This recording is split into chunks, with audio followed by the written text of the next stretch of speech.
Okay, I cheated here and used the figures to draw on a parallelogram for your sake, so that it's a halfway decent parallelogram, so I can better show you what I want to show you. Now, the same thing with parallelograms is when we built the area of a triangle, we worked off of the idea of a rectangle.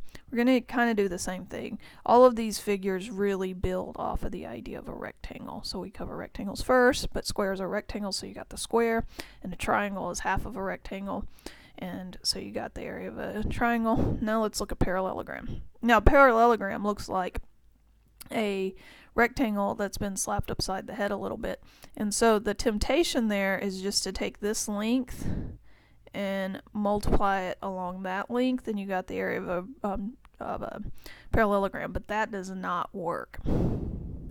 So to see how this relates to a rectangle, what we need to do is take this little piece right here and chop it off and send it over here.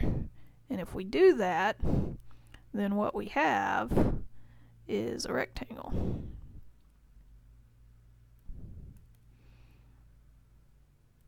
Okay, and let me highlight around the rectangle now that we've moved that over. We have that green rectangle. So once you have that, now you can see that this is your length, like we did with the rectangle, and then this is your height.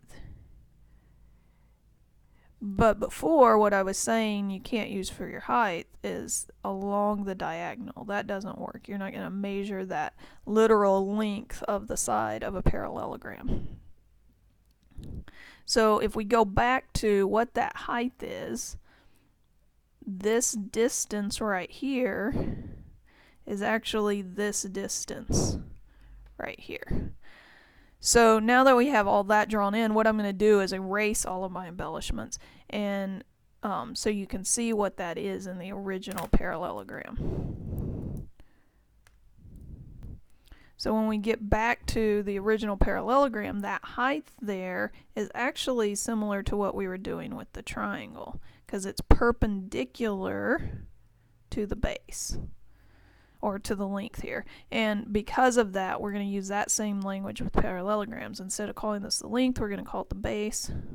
Instead of calling this, well, on the rectangle we called it width, so here we're going to call it height. I couldn't even mess it up because I'm so used to calling it height. So when we talk about height, we're talking about this perpendicular height.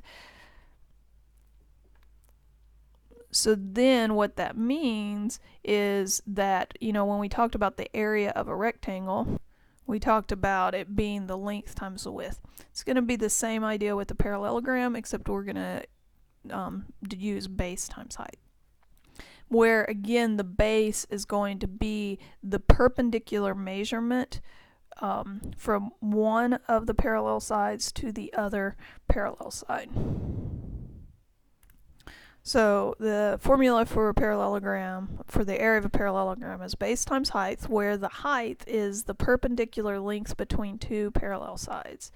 So I've drawn that out here. Now, those of you that are following what I'm saying there with the perpendicular length between two parallel sides, you might be thinking, well, we could go the other way, and you absolutely can. It's not as easy to see here because our brain wants to do it along wants the base to be along the horizontal, but I could just as easily make one of the other sides the base, but then my height has to run perpendicular to that base to the other side that's parallel to it, and so then this would be my height, which is a little awkward for this figure, and so that's what you would naturally want to do it the other way, but either one of those would give you the correct figure. So now that we've seen how the formula is related back to the formula of a rectangle, let's do an example. Alright, so what I've done is given measurements to the parallelogram we had. We got 5 inches, 3 inches, and then 2.5 inches. This is one of the things that, one of the tricks up a math teacher's sleeve is they label all the measurements, and so then you have to know which one is the appropriate ones to use. So as we've talked about, this would be our base, and then our height is going to be that perpendicular measurement. The 3 inches we won't use in calculating the area, though if we were asked to find the perimeter, we would use it because the perimeter goes along the edge. So the area of a parallelogram is the base times the height, and I always like to encourage students to write the raw formula like that first and say it in your head, so to help with your memorization of what's going on. And when you say area equals base times height, think about what that means in terms of this figure. Like, mentally picture what you mean by base times height. If you just say it passively, the strategy won't work. So this is 5 inches times 2.5 inches. So that gives us 5 times 2.5 is 12.5, and then inches squared, because we're taking inch times inch. And so the area of this parallelogram is 12.5 inches squared.